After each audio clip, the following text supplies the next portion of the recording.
All right, let's move it on to the next game. We have the Detroit Lions versus the Green Bay Packers. Quickly, the projected stats: Stafford at a 20. I think that's kind of a mid-grade start option. Adrian Peterson, I think Detroit will continue to use him and try to pound it. I think Darrell Bevell loves him as a running back, and we saw it last week. Certainly, if Detroit is ahead, you can count on that. I have him as a start, but it's not a great start. It's not a very confident start. Golladay, if he comes back, I think he's a start. Marvin Jones is a start regardless for me. I have a nice projection on Amendola, but that guy is so streaky. I'm staying away from him personally, but if you're a daily fantasy player, he's a matchup guy that could get you some juice. And then Hawkinson, I'm actually a buyer on early in the season. He and Stafford, when they were healthy together last year, were good. That was a very limited window, and he got in the end zone last week against Chicago. Green Bay, Aaron Rodgers, we saw 4 touchdowns. That's a start. Aaron Jones could have had 3 touchdowns last week, got 1. He's a start for me. Let's see here. Davante Adams. I don't understand why he's always open. He's the only guy who catches passes on Green Bay. He's always open. Credit Aaron Rodgers for knowing when, basically you got an easy thing. But Davante Adams, slam dunk, obviously. I like Lazard. MVS, Valdez-Scantling, he's streaky. So, he had some drops. He could have had a bigger day yesterday than he already had. I'll take Lazard. I'm going to wait and see on Valdez-Scantling, and I'm staying away from tight end. What do you think, David? Well, we talked about the Bengals earlier and how their loss was just so perfectly a Bengals type loss. Oh, the Lions, man. DeAndre Swift, my my soul hurts for DeAndre Swift. I mean, I've been hyping him all year. That was like the prime opportunity, game-winning touchdown right through his hands.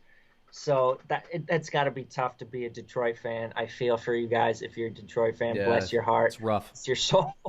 But I think if DeAndre Swift doesn't end up in Matt Patricia's doghouse after that drop, I think this is a good matchup for him because you talked about Adrian Peterson, and they were up against Chicago almost the entire game. So there was the narrative playing with them to keep giving Peterson the ball. It was Swift's first game. He's been missing a lot of practice time with a hip injury.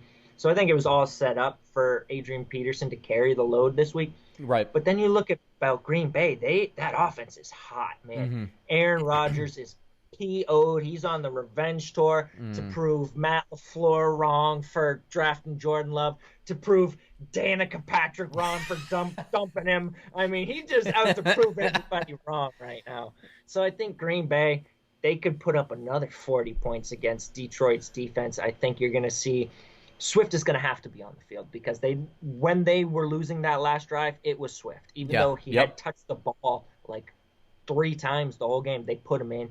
He was the guy in those passing situations. So if we see them have to go to the passing situations, we'll see what happens with Kenny Golladay. But especially if Kenny Golladay is out, this team's likely to be playing from behind. And I think DeAndre Swift, we could see him catching 5+ receptions and maybe get in the end zone again this upcoming week. Yeah, that was a tough one, man. And that's a catch he probably makes 98 times out of 100. I mean, ball hit him right in the hands. You could see it on film. When the ball hit him in the hands, he was looking at the goal line. Let me say something because this is what happens, Matt Patricia, when you leave your most talented running back on the field the whole game and on he's the bench, cold. you mean? Yeah. On the bench the whole game, and he's cold and he hasn't played, and he goes to make a catch and he drops it. This is your fault, Matt Patricia.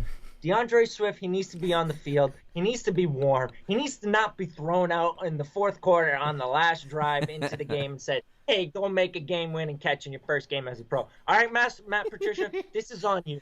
I got it. It drives me crazy because there are running backs that are the most talented, and they ride the bench and the whole hot hand and all this stuff. Kerryon Johnson, gets 7 carries yesterday too on top of all this stuff. Drives me a little crazy, but I don't know, man. That's a ball that I probably would have dropped too because I just been, this is so easy to catch. What am I gonna do? I'm gonna I mean, how do you drop that pass? It's a rough one, but like we said with Cincinnati in that game, I mean, Detroit, you're not winning the Super Bowl anyway this season, so that's an extra 3 draft choices higher in the next draft. So maybe this is the year you want to draft. It's Lawrence, right, out of them, the long haired, the flowing quarterback, the long hair and let Clemson. Let me say one more thing, Right. too, before we brush over Adrian Peterson. He probably deserves to be on rosters now. Oh, yeah. And I don't like saying that, but he outrushed Carry-On 14-7. He caught 3 passes. Mm-hmm. And he was not a good receiving back, but Matt Stafford just targets running backs. He just does. When I put together my Swift on DeAndre Swift, my thread on DeAndre Swift, it was almost all based on the fact that Matthew Stafford has targeted, in most years, multiple running backs. He's never gone below 106 running back targets in any of his 8 full seasons. Right. So you talk about Swift, he's going to be the main pass catcher. If Peterson can catch 2 to 3 balls a week and be their main rusher, he's gonna be a matchup based flex this year. And don't ever forget that the play call. I mean, the familiarity, and this isn't a situation where Matt Patricia has his hands in on the offense and all that. He's handed it over to Bevel, and Bevel, what do we know about him? He coached Marshawn Lynch in Seattle. He coached Adrian Peterson in Minnesota. He likes Adrian Peterson. There's a familiarity on both sides. Yes, I know the offense. Peterson came out and said it's like 80 or 90% different, but there's trust there. And Adrian Peterson, dude, gosh, man, like he's younger than me, so I can't call him old, but good for him for still chugging. And he looked good. He looked good for the Washington, whatever they were called last season, right? The football team.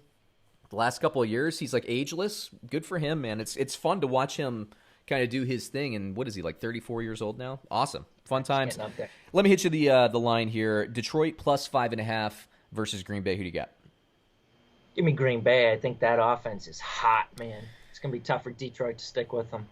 Yeah, Green Bay's defense also throttled what I think is that it is a reasonable. Minnesota didn't come out with all cylinders firing, but credit Green Bay. They did a really good job in defensively, and then they played prevent later in the game, so Minnesota ran up to score, and Green Bay's basically defense looks a little bit worse.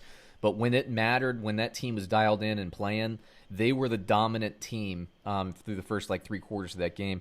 Green Bay, I think, wins the game. For some reason, Detroit always plays Green Bay close. If Galladay's in the lineup, I'll take the 5.5 points. I'm not betting my money on it. I think Green Bay wins by a field goal. If Golladay doesn't play, I think Green Bay will run away and cover that spread. So it's the first one we've disagreed on, but that's contingent on Golladay being able to play.